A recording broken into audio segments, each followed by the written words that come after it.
Where the North has its honor and the South its chivalry, the Iron Islands has its strength.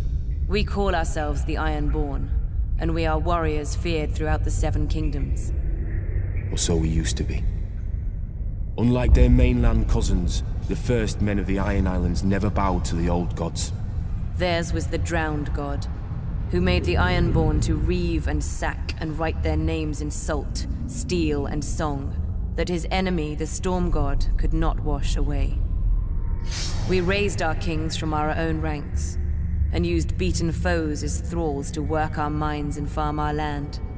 Or as salt wives, if a woman was pretty enough. Such was the old way, and while we followed it, we held sway wherever the waves were heard. When Aegon came demanding fealty, King Harren the Black ruled as far east as the Trident.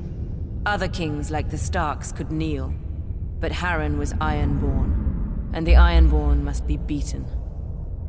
In Harrenhal, he had the mightiest castle in Westeros, and the army to defend it. But Aegon did not intend a siege. He mounted his dragon and roasted Harren and all his sons in their tower, and the Old Way with them. Because of Harren's defiance, Aegon pushed the Ironborn back to our islands and gave the Riverlands to the Tullys. But he did allow the Ironborn to choose who would lead them. House Greyjoy had always been one of the greatest houses of the Iron Islands. We trace our descent from the Age of Heroes and the legendary Grey King, who took a mermaid to wife and made war upon the Storm God for 1,000 years. Blessed by the Drowned God, the Grey King fought and slew Naga, the great sea dragon, and took her fire for his own. This history made our ancestor Vicon Greyjoy the natural choice to lead the Ironborn after Aegon's conquest.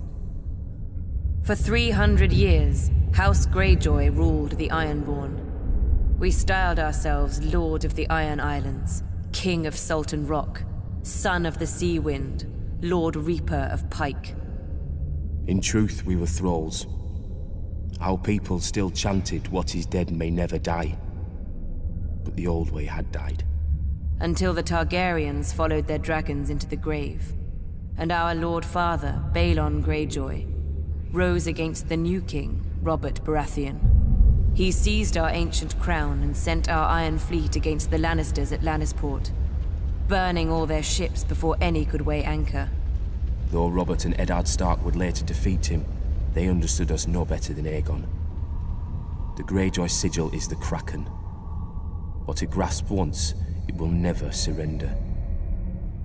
What is dead may never die, but rises again, harder and stronger.